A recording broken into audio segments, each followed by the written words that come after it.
Hello everyone, welcome back to PCS mind. दोस्तों, आप सभी का घटना चक्र पूर्वावलोकन की इस सीरीज़ में स्वागत है। यहाँ पर हम 2023 का लेटेस्ट घटना चक्र कवर कर रहे हैं।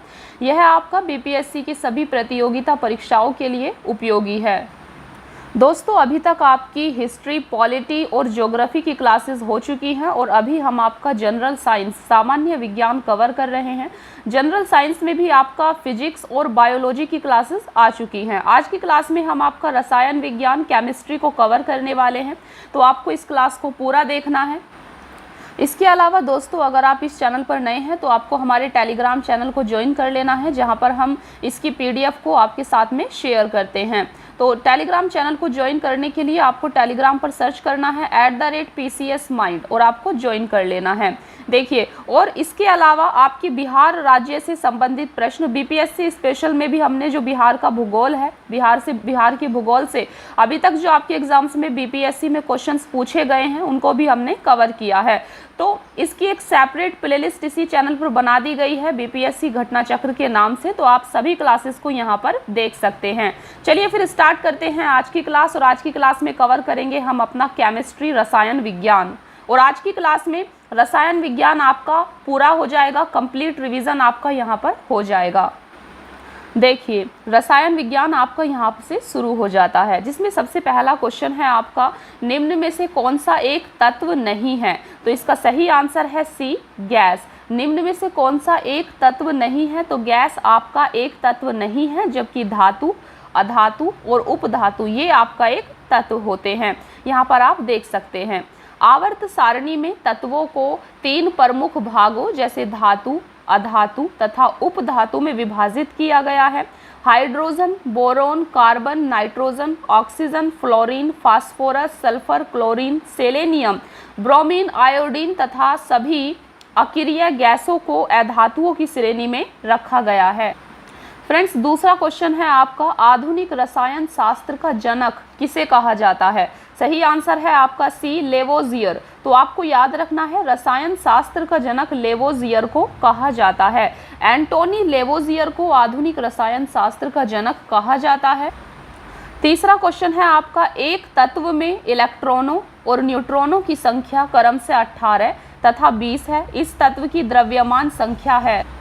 तो इस क्वेश्चन का सही आंसर है आपका सी, 38। देखिए, यहाँ पर आप इसको समझ सकते हैं, किसी तत्व के परमाणु के नाभिक में उपस्थित प्रोटॉनों और न्यूट्रॉनों की संख्याओं का योग उस परमाणु की द्रव्यमान संख्या कहलाती है। तो दोस्तों, जब भी आपसे पूछा जाए किसी भी तत्व की द्रव्यमान संख्या क्या है, तो आपको याद रखना है, किसी भी तत्व के परमाणु के नाभिक में उपस्थित प्रोटॉनों और न्यूट्रॉनों की संख्याओं का योग ही उस परमाणु की द्रव्यमान संख्या होती है। उल्लेखनीय है कि परमाणु में इलेक्ट्रॉनों की संख्या प्रोटॉनों की संख्या के बराबर होती है, जिसके कारण परमाणु विद्युत उदासीन होते हैं। तो यहाँ पर आप देख सकते हैं, द्रव्यमान संख्या बराबर क्या होता है? प्रोटॉनों की संख्या प्लस न्यूट्रॉनों की संख्या। तो 18 + 20, इसीलिए यहाँ पर 38 इसका आंसर आया था। फोर्थ क्वेश्चन है आपका, एक नाभिक की द्रव्यमान संख्या। तो आपसे पूछा गया है कि एक नाभिक की द्रव्यमान संख्या किसके बराबर होती है? तो सही आंसर है आपका ए, न्यूट्रॉनों और प्रोटॉनों की संख्याओं के योग के बराबर। तो आपको पता है कि एक नाभिक की द्रव्यमान संख्या न्यूट्रॉनों और प्रोटॉनों की संख्याओं के योग के बराबर होती है। फिफ्थ क्वेश्चन है आपका, प्लूटोनियम न्यूक्लाइड के नाभिक में न्यूट्रॉनों की संख्या होती है। तो इसका सही आंसर है बी, 148। तो फ्रेंड्स, यहाँ पर आप देख सकते हैं, ये आपका Pu प्लूटोनियम न्यूक्लाइड है, जिसकी द्रव्यमान संख्या यहाँ पर 242 दी गई है, जबकि इसका परमाणु क्रमांक 94 दिया गया है। तो आपसे यहाँ पर न्यूट्रॉनों की संख्या पूछी गई थी, आपको द्रव्यमान संख्या में से परमाणु क्रमांक को माइनस करना था, और जब आप 242 में से यहाँ पर 94 को माइनस करते हैं तो आपका न्यूट्रॉनों की संख्या प्राप्त होती है, जो कि आपका 148 होती है। सिक्स्थ क्वेश्चन है आपका, एक तत्व के समस्थानिक अलग अलग होते हैं। सही आंसर है बी, द्रव्यमान संख्या में। आपको याद रखना है, एक तत्व के समस्थानिक अलग अलग द्रव्यमान संख्या में होते हैं। देखिए, समान परमाणु संख्या वाले तत्व समस्थानिक कहलाते हैं। तो आप यहाँ पर देख सकते हैं, समस्थानिक किसे कहते हैं? समस्थानिक समान परमाणु संख्या वाले तत्व को कहते हैं। अर्थात जिस तत्व की परमाणु संख्या समान, प्रोटॉनों की संख्या समान होती है परंतु द्रव्यमान संख्या या परमाणु भार अलग अलग होता है, वे समस्थानिक कहलाते हैं। तो जिस तत्व की परमाणु संख्या समान होती है वो आपका समस्थानिक होते हैं तथा समान परमाणु भार वाले तत्व समभारिक कहलाते हैं। आपको याद रखना है समस्थानिक कौन होते हैं और आपके समभारिक कौन होते हैं, ऐसा भी आपसे पूछ लिया जाता है। तो फ्रेंड्स यहाँ पर आप देख सकते हैं जिस तत्व की परमाणु संख्या समान होती है अर्थात प्रोटॉनों की संख्या समान होती है वो आपका समस्थानिक कहलाता है, जबकि समभारिक कौन कहलाता है, समभारिक आपका समान परमाणु भार वाले तत्व कहलाते हैं। 7वां क्वेश्चन है आपका, आपसे पूछा गया था फैराडे स्थिरांक के बारे में। तो फैराडे स्थिरांक का क्वेश्चन आप देख सकते हैं 66 बीपीएससी 2020 में पूछा गया है। तो फैराडे स्थिरांक क्या होता है, सही आंसर है इसका डी, सार्वभौमिक स्थिरांक। तो फैराडे स्थिरांक आपका एक सार्वभौमिक स्थिरांक है, यहाँ पर आप देख सकते हैं फैराडे स्थिरांक एक सार्वभौमिक स्थिरांक है। यह 96,485 जूल प्रति मोल होता है। 8वां क्वेश्चन है आपका, निम्न में से किसका पीएच मान 7 है। तो आपको याद रखना है इसका सही आंसर यहाँ पर ई है। देखिए आप इसको इस प्रकार से समझ सकते हैं, उदासीन विलयन का पीएच मान 7 होता है। तो पीएच मान 7 किसका होता है, जो उदासीन विलयन होता है, उदासीन विलयन का पीएच मान 7 होता है। शुद्ध जल को उदासीन माना जाता है और शुद्ध जल आपका एक उदासीन विलयन होता है, अतः इसका पीएच मान भी 7 होगा। वर्षा का पानी जल का शुद्ध रूप है, 7 से अधिक पीएच मान का विलयन क्षारीय। आपको एक चीज और याद रखनी है यहाँ पर, जो आपका उदासीन विलयन होता है उसका पीएच मान 7 होता है, लेकिन 7 से अधिक पीएच मान का जो विलयन होता है वो आपका क्षारीय होता है, जबकि 7 से कम पीएच मान का विलयन अम्लीय होता है। इसको आपको जरूर याद रखना है।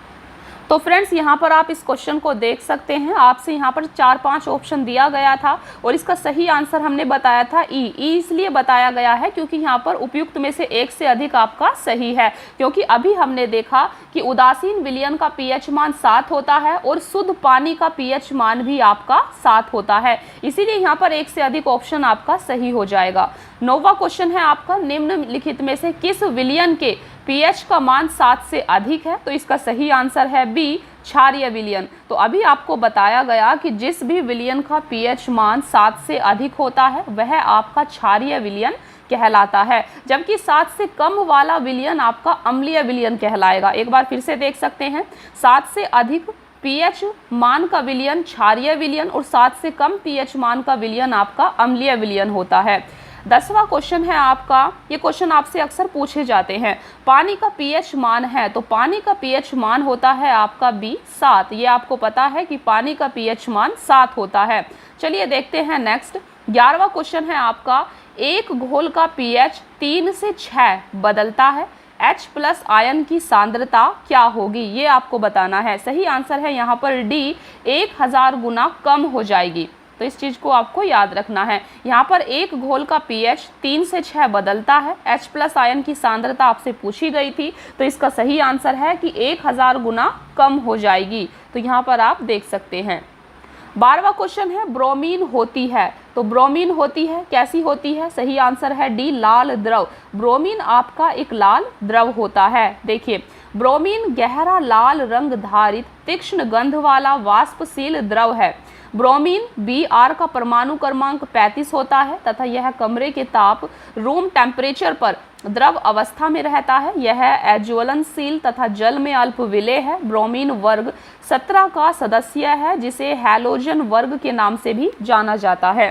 13वां क्वेश्चन है आपका, वेल्डिंग में प्रयोग होने वाली गैसें हैं। सही आंसर है सी, ऑक्सीजन तथा एसिटिलीन। तो वेल्डिंग में प्रयोग होने वाली गैस है आपकी ऑक्सीजन और एसिटिलीन, इसको आपको ध्यान रखना है। देखिए गैस वेल्डिंग एक प्रक्रिया होती है जिसमें एसिटिलीन और ऑक्सीजन अभिक्रिया द्वारा ताप के माध्यम से धातुओं को पिघलाकर जोड़ने अथवा ठीक करने का काम किया जाता है। ऑक्सी एसिटिलीन वेल्डिंग सबसे अधिक प्रचलित विधि है। 14 क्वेश्चन है आपका, गैल्वेनाइज्ड लोहे के पाइप पर परत होती है। सही आंसर है ए, जस्ते की। आपको याद रखना है गैल्वेनाइज्ड लोहे के पाइप पर जस्ते की परत होती है।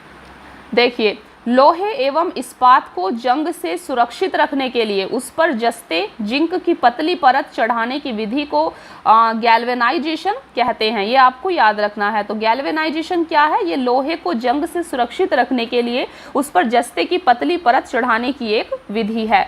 15वां क्वेश्चन है, कपड़े साफ करने में प्रयोग होने वाला डिटर्जेंट है। सही आंसर है डी, सल्फोनेट। तो कपड़ा साफ करने में प्रयोग होने वाला डिटर्जेंट आपका सल्फोनेट होता है। यहाँ पर आप देख सकते हैं। डिटर्जेंट आद्रक अथवा आद्रकों के यौगिक होते हैं जो तनुकृत अवस्था में सफाई के गुण को प्रदर्शित करता है। वस्तुतः ऐसे पदार्थ एल्किलिबेंजीन सल्फोनेट्स होते हैं। डिटर्जेंट कठोर जल में भी घुलनशील होते हैं।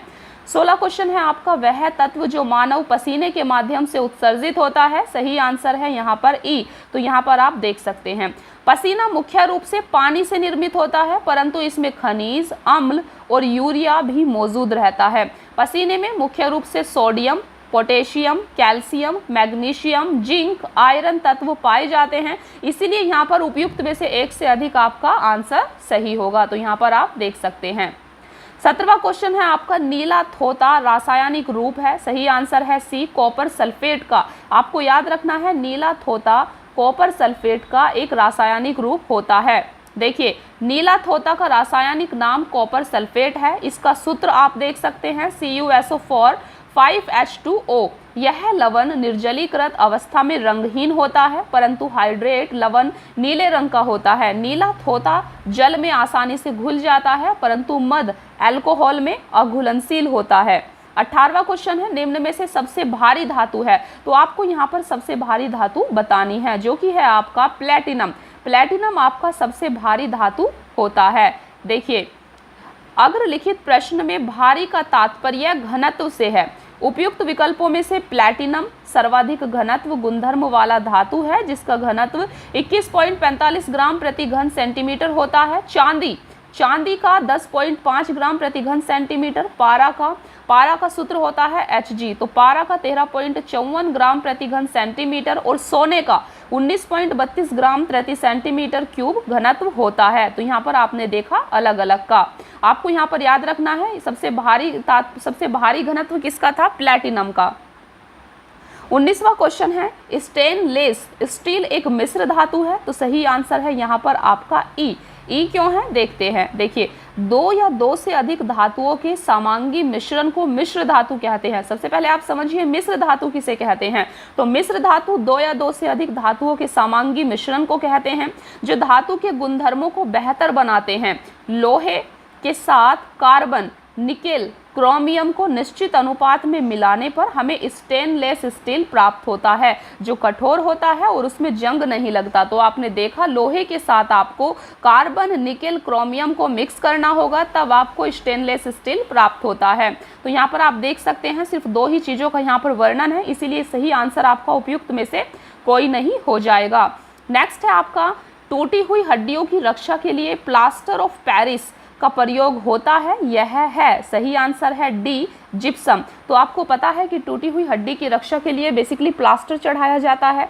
तो और यह क्या होता है? तो यह बेसिकली एक जिप्सम होता है। यहाँ पर आप देख सकते हैं जिप्सम लवण, जिसका रासायनिक सूत्र CaSO4 2H2O होता है, को 373 K पर गर्म करने पर यह जल अणुओं का त्याग कर कैल्शियम सल्फेट अद्र हाइड्रेट बनाता है। इसे प्लास्टर ऑफ पेरिस कहते हैं। 21वां क्वेश्चन है, प्लास्टर ऑफ पेरिस का सूत्र है। तो दोस्तों यहाँ पर आपको प्लास्टर ऑफ पेरिस का सूत्र भी याद रखना है, जिसका सही आंसर है बी है आपका CaSO4 होल स्क्वायर H2O। तो ये आपका प्लास्टर ऑफ पेरिस का सूत्र होता है, इसको आपको ध्यान रखना है। नेक्स्ट क्वेश्चन है आपका, एक हाइड्रोकार्बन जिसमें कार्बन के दो परमाणु द्विबंध द्वारा जुड़े हों कहलाता है। सही आंसर है बी, एल्कीन। तो आप यहाँ पर देख सकते हैं एक हाइड्रोकार्बन जिसमें कार्बन के दो परमाणु द्विबंध द्वारा जुड़े होते हैं, वह आपका एल्कीन कहलाता है। देखिए, केवल कार्बन तथा हाइड्रोजन युक्त यौगिक हाइड्रोकार्बन कहलाते हैं। कार्बन कार्बन द्विआबंध वाले असंतृप्त श्रृंखला को एल्कीन कहते हैं। एल्कीन कार्बन कार्बन एकल आबंध युक्त संतृप्त विवृत श्रृंखला वाले हाइड्रोकार्बन हैं। एल्काइन त्रिआबंध वाले असंतृप्त हाइड्रोकार्बन हैं। परमाणुओं के मध्य इलेक्ट्रॉनों के हस्तांतरण से जो बंधन बनते हैं उन्हें विद्युत संयोजक बंधन या आयनिक बंधन कहते हैं। 23 क्वेश्चन है सिरके का रासायनिक नाम है, तो आपको यहाँ पर सिरके का रासायनिक नाम याद रखना है जो कि आपका एसिटिक अम्ल होता है। तो सिरके का रासायनिक नाम एसिटिक अम्ल है। देखिए सिरके का रासायनिक नाम एसिटिक अम्ल तथा रासायनिक सूत्र CH3COOH होता है। सिरके का IUPAC नाम एथेनाइक अम्ल है जिसमें कार्बोक्सिलिक अम्ल प्रकार्यात्मक समूह होता है। 24 क्वेश्चन है निम्न में से कौन सा अम्ल सिरके में उपस्थित है? सही आंसर है डी एसिटिक अम्ल। आपको याद रखना है कौन सा अम्ल सिरके में उपस्थित होता है, तो एसिटिक अम्ल आपका सिरके में उपस्थित होता है। 25 क्वेश्चन है कार की बैटरी में प्रयोग होने वाला अम्ल है। सही आंसर है डी सल्फ्यूरिक अम्ल। कार की बैटरी में सल्फ्यूरिक अम्ल का प्रयोग किया जाता है और यह बैटरी में विद्युत अपघटक के रूप में प्रयोग किया जाता है जिसका उद्देश्य रासायनिक अभिक्रियाओं द्वारा विद्युत ऊर्जा उत्पन्न करना है। 26 क्वेश्चन है यहाँ पर सोडा वाटर की बोतल खरीदने पर निकलने वाली गैस है, तो सही आंसर है आप ए है आपका कार्बन डाइऑक्साइड। तो सोडा वाटर की बोतल खोलने पर निकलने वाली गैस आपकी कार्बन डाइऑक्साइड है। तो आप यहाँ पर देख सकते हैं सोडा वाटर की बोतल खोलने पर निकलने वाली गैस CO2 है जो उच्च दाब पर सोडा बोतल में अंतःक्षेपित की जाती है। 27 क्वेश्चन है खनिज मिनरल क्या होते हैं, तो सही आंसर है बी अकार्बनिक ठोस। आपको याद रखना है खनिज मिनरल्स एक अकार्बनिक ठोस होते हैं। 28 क्वेश्चन है वर्ष 1945 में नागासाकी जो कि जापान में है, तो नागासाकी में गिराए गए बमों में कौन सा विस्फोटक प्रयुक्त किया गया था? सही आंसर है सी प्लूटोनियम। तो 1945 में नागासाकी में गिराए गए बमों में प्लूटोनियम नामक विस्फोटक प्रयुक्त किया गया था। यहाँ पर आप देख सकते हैं 9 अगस्त 1945 को फैट मैन नामक बम नागासाकी जापान पर गिराया गया था। इसमें प्लूटोनियम का प्रयोग विस्फोटक के रूप में किया गया था। वहीं दूसरी ओर हिरोशिमा पर गिराए गए बम लिटिल बॉय में विस्फोटक के रूप में यूरेनियम का प्रयोग किया गया था। इसको आपको ध्यान रखना है। 29 क्वेश्चन है एक ही प्रकार का परमाणु निम्न में से किस में मिलता है? सही आंसर है सी प्राकृत तत्व। तो प्राकृत तत्व में एक ही प्रकार का परमाणु मिलता है। 30वां क्वेश्चन है सबसे अधिक क्रियाशील धातु कौन सी है? सही आंसर है डी पोटेशियम। पोटेशियम आपकी सबसे अधिक क्रियाशील धातु होती है। तो यहाँ पर आप देख सकते हैं दिए गए विकल्पों में सर्वाधिक क्रियाशील धातु पोटेशियम है। क्रियाशीलता के आधार पर दी गई धातुओं का क्रम निम्नवत है। तो सबसे अधिक क्रियाशील धातु आपकी पोटेशियम है। पोटेशियम के बाद सोडियम, सोडियम के बाद कैल्शियम और देन आयरन। 31 क्वेश्चन है आपका वनस्पति तेल से वनस्पति घी बनाने में प्रयुक्त होने वाली गैस है, तो सही आंसर है ए हाइड्रोजन। तो वनस्पति तेल से वनस्पति घी बनाने में प्रयुक्त होने वाली गैस आपकी हाइड्रोजन है। यहाँ पर आप देख सकते हैं वनस्पति तेलों से वनस्पति घी हाइड्रोजनीकरण की प्रक्रिया द्वारा बनाया जाता है। निकेल बारीक चूर्ण उत्प्रेरक की उपस्थिति में वनस्पति तेलों के साथ हाइड्रोजन वसा बनाती है। यह क्रिया तेलों का हाइड्रोजनीकरण कहलाती है। 32 क्वेश्चन है आयोडीकृत लवण में रहता है। सही आंसर है डी पोटेशियम आयोडाइड। तो आपको याद रखना है आयोडीकृत लवण में पोटेशियम आयोडाइड होता है। यहाँ पर आप देख सकते हैं पोटेशियम आयोडाइड के आई की संरचना एवं भौतिक गुणों में खाद्य लवण के समान है। व्यापारिक स्तर पर आयोडीकृत लवण बनाने में सामान्यतः इसी का प्रयोग किया जाता है। इसके अतिरिक्त पोटेशियम आयोडेट, सोडियम आयोडाइड का भी प्रयोग आयोडीकृत लवण बनाने में किया जाता है। 33 क्वेश्चन है खाने का नमक NaCl किससे बनता है? सही आंसर है बी मजबूत अम्ल और मजबूत क्षार से। तो आपको याद रखना है खाने का नमक मजबूत अम्ल और मजबूत क्षार से बनता है। 34 क्वेश्चन है सभी जैव यौगिक का अनिवार्य मूल तत्व है। सही आंसर है सी कार्बन। आपको याद रखना है सभी जैव यौगिक का अनिवार्य मूल तत्व कार्बन होता है। संसार के सभी जैव पदार्थ कार्बनिक यौगिकों से बने होते हैं। कार्बनिक यौगिकों में कार्बन अनिवार्यतः पाया जाता है। 35 क्वेश्चन है ऑक्सीजन अनुपस्थित होती है। सही आंसर है ए केरोसिन में। आपको याद रखना है ऑक्सीजन केरोसिन में अनुपस्थित होती है। देखिए केरोसिन में ऑक्सीजन अनुपस्थित होती है। रासायनिक रूप से केरोसिन क्या है आपका मिट्टी का तेल। तो केरोसिन हाइड्रोकार्बन का एक मिश्रण है। ज्ञातव्य है कि हाइड्रोकार्बन केवल कार्बन तथा हाइड्रोजन के यौगिक होते हैं। 36 क्वेश्चन है सिगरेट लाइटर में निम्न में से कौन सी गैस प्रयुक्त होती है?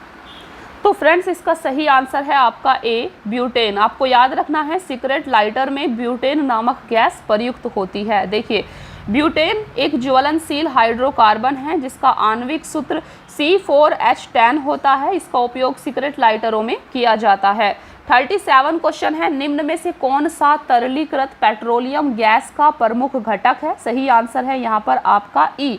तो आप यहाँ पर देख सकते हैं तरलीकृत पेट्रोलियम गैस एलपीजी के मुख्य घटक ब्यूटेन तथा प्रोपेन होते हैं। इसमें अन्य हाइड्रोकार्बन जैसे इथेन भी अल्प मात्रा में हो सकता है। तो आपको याद रखना है एलपीजी के मुख्य घटक ब्यूटेन और प्रोपेन होते हैं, और ब्यूटेन और प्रोपेन दोनों यहाँ पर दिए गए हैं। इथेन भी थोड़ी मात्रा में पाया जाता है। तो उपयुक्त में से एक से अधिक आंसर आपका यहाँ पर सही हो जाएगा।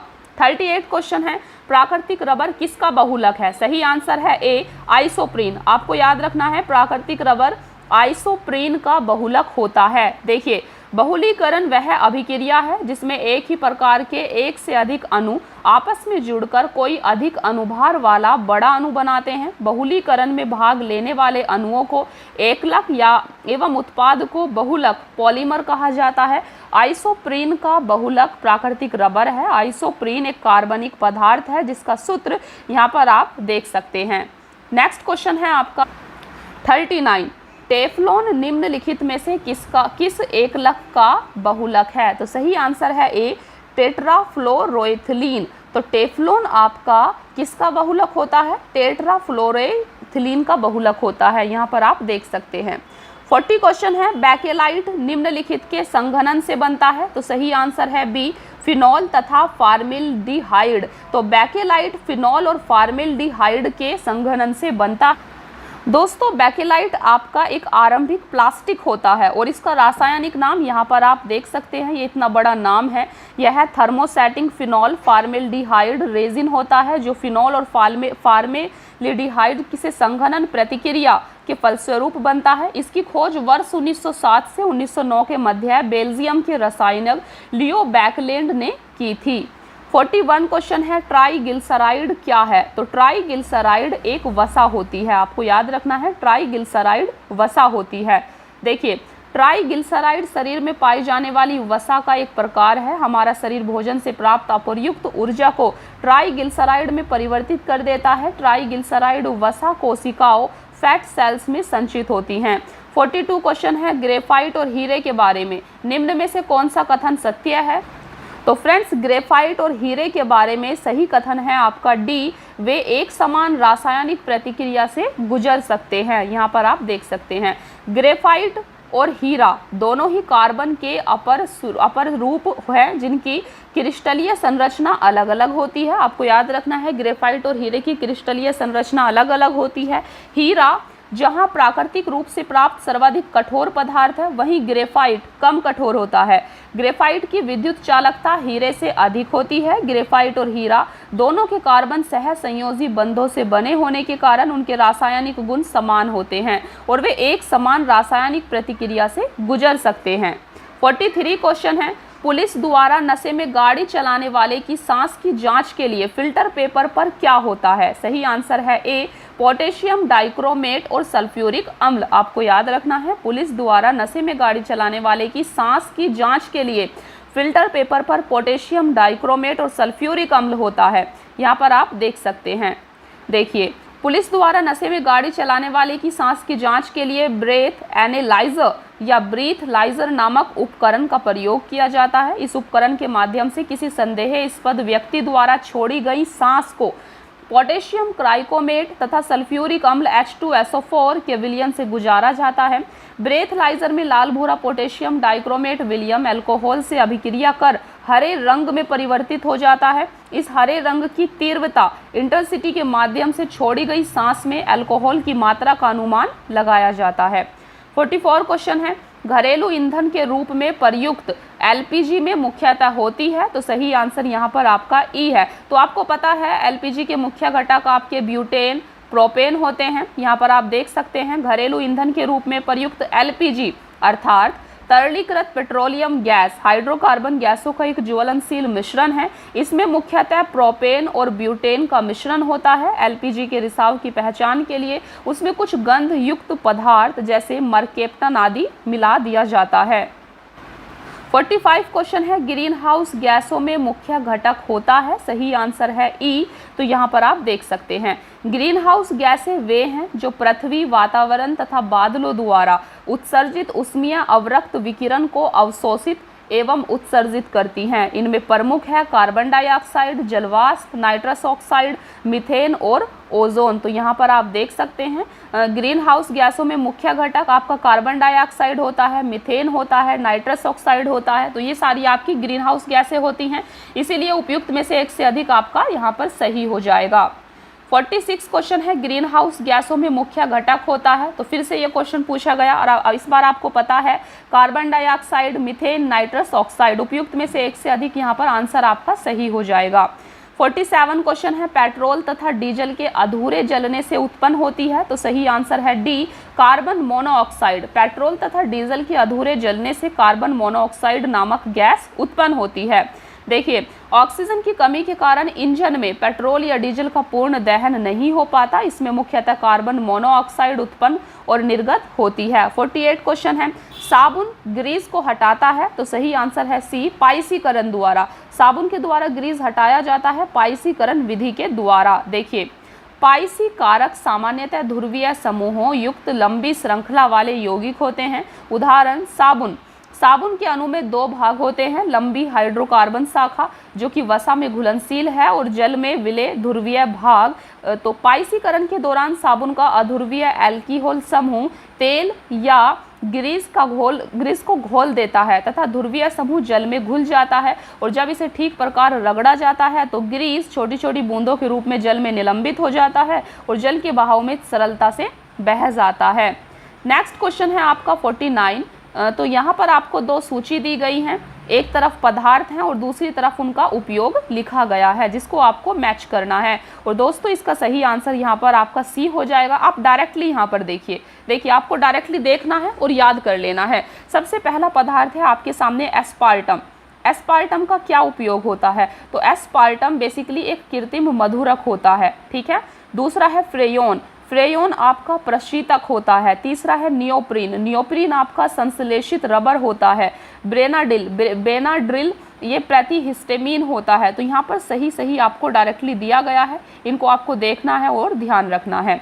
50वां क्वेश्चन है आपका, निम्न में से किसकी मात्रा अम्ल वर्षा में सबसे अधिक होती है? सही आंसर है सी, H2SO4।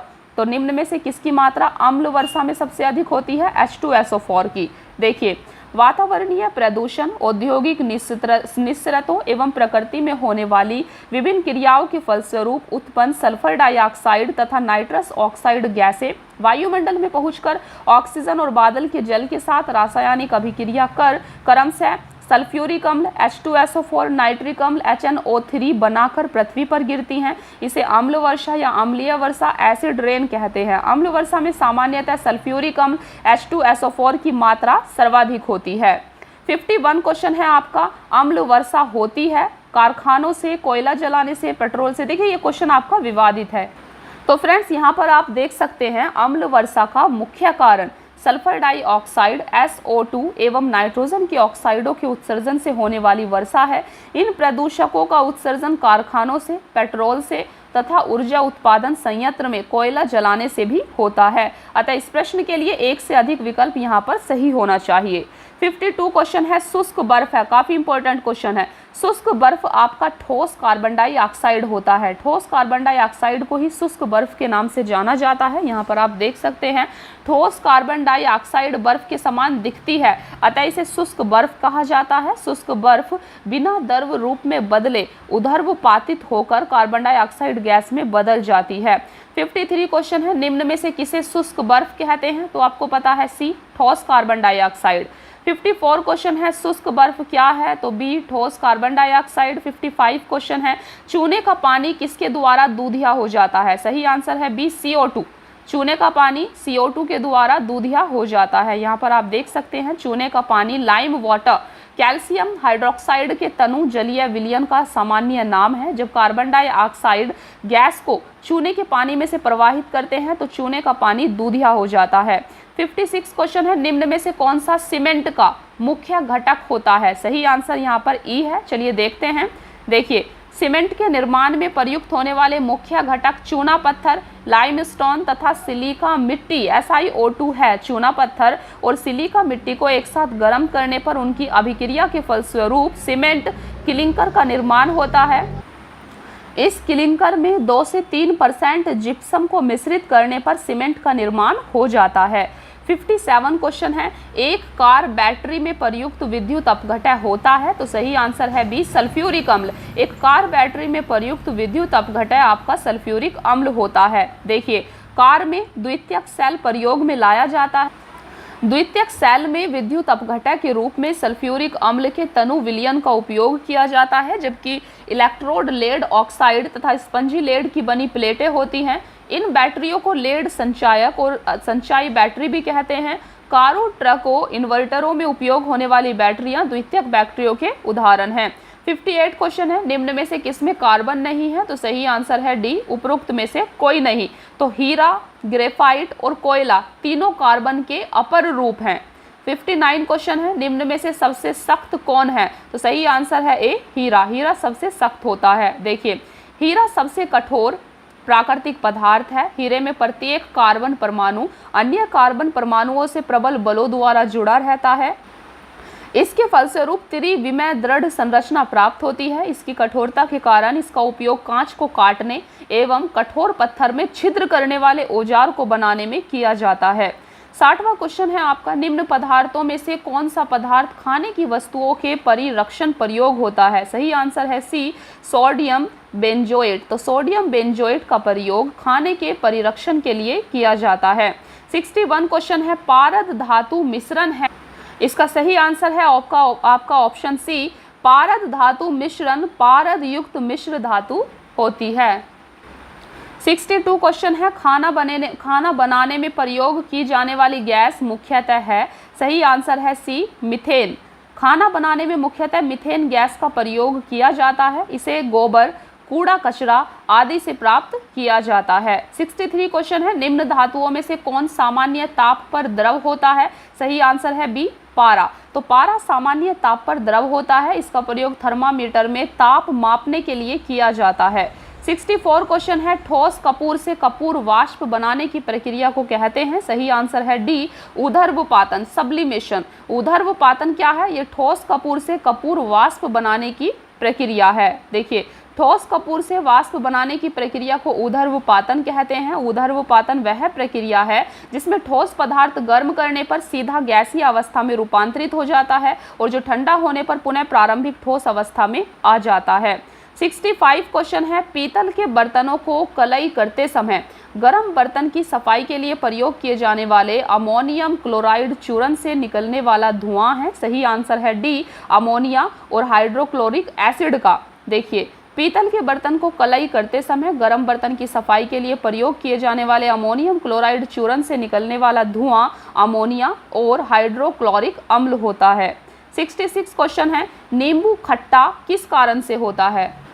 तो इस क्वेश्चन का सही आंसर है डी, साइट्रिक अम्ल के कारण। नींबू में साइट्रिक अम्ल पाया जाता है जिसके कारण यह खट्टा होता है। 67 क्वेश्चन है, यहाँ पर 67 क्वेश्चन आपका विवादित दिया गया है। चलिए आगे बढ़ते हैं।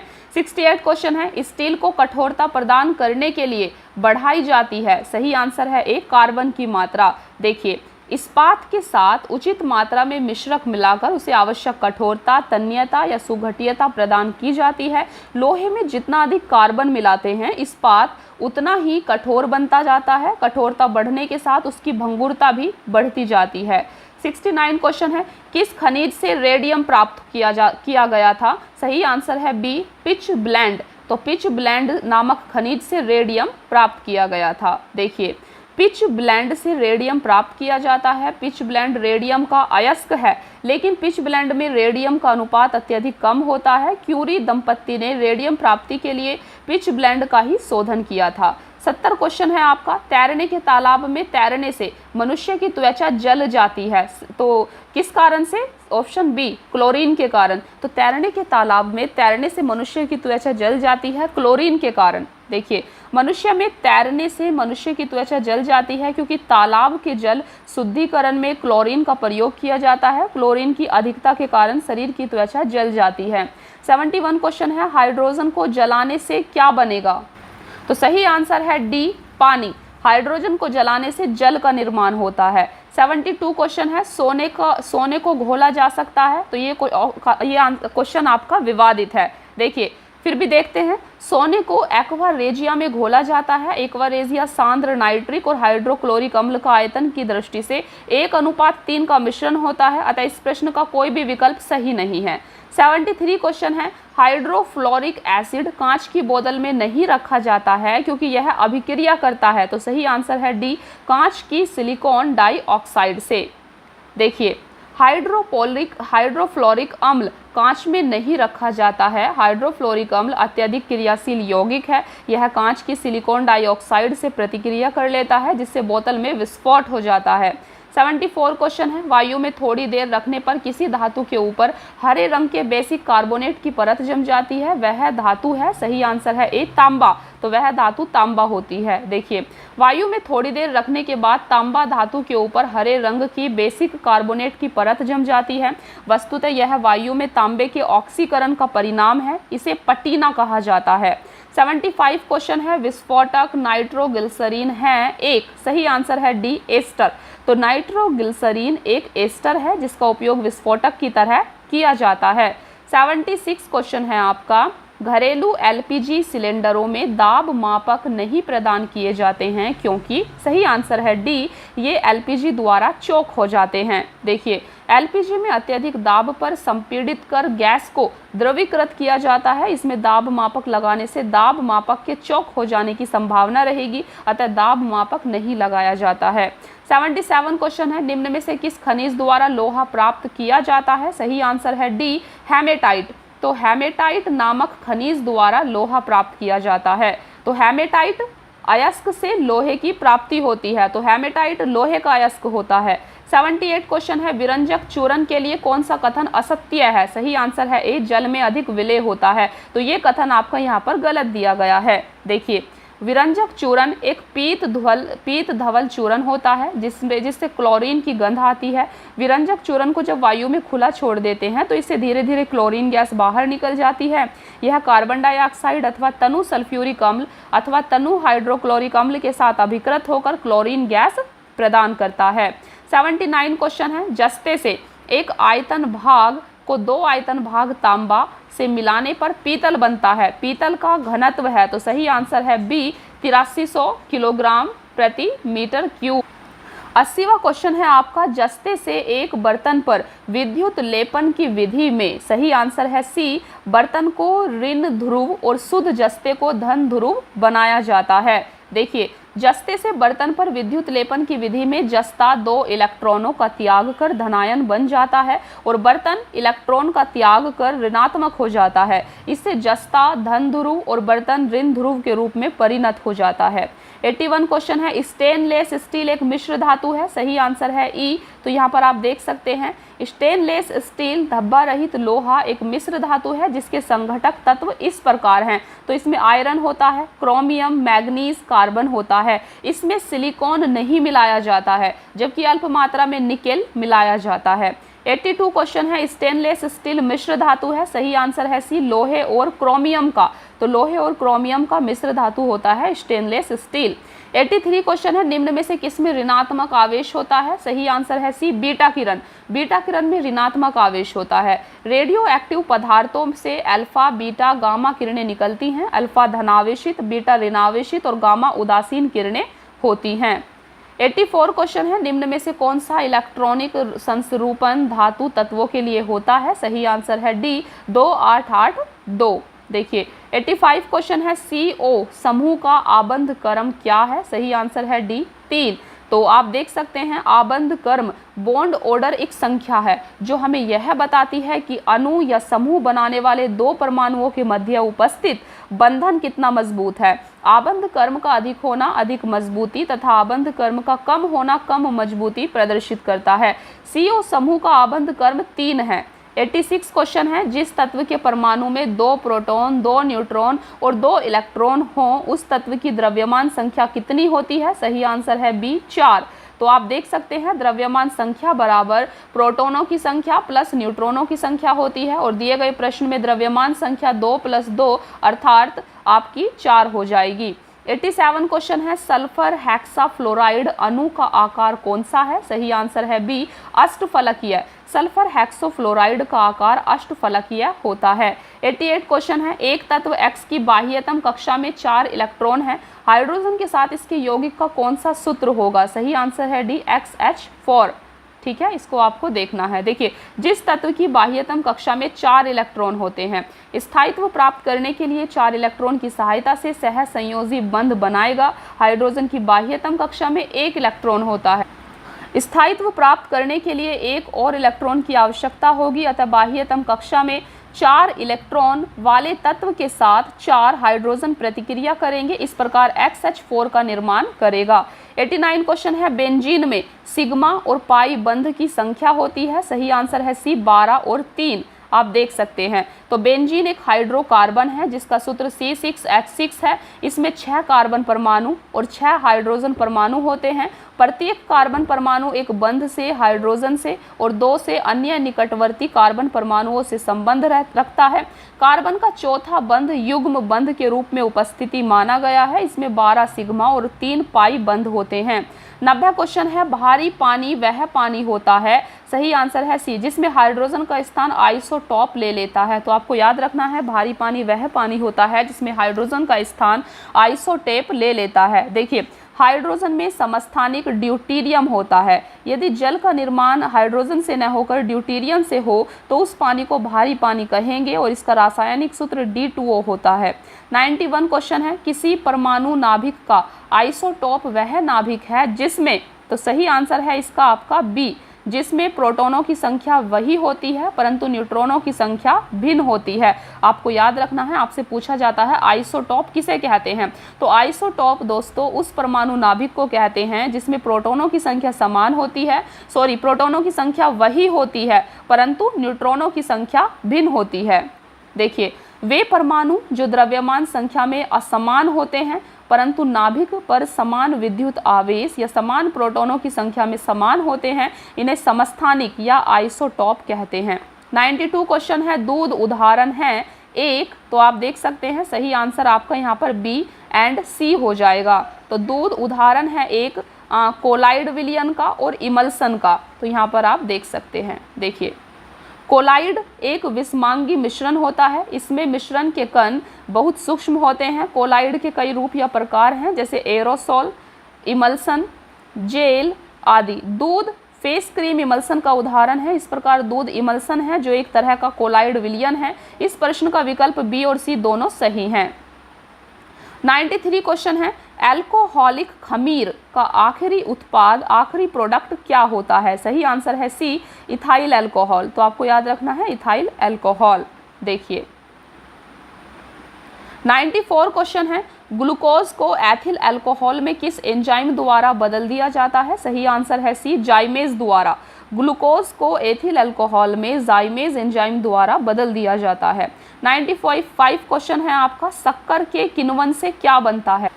तो इसका सही आंसर है ए, इथाइल अल्कोहल। आपको याद रखना है, शक्कर के किण्वन से इथाइल अल्कोहल का निर्माण होता है। 96 क्वेश्चन है, ग्लूकोज का सूत्र है, सही आंसर है सी, C6H12O6। तो ग्लूकोज का सूत्र C6H12O6 होता है।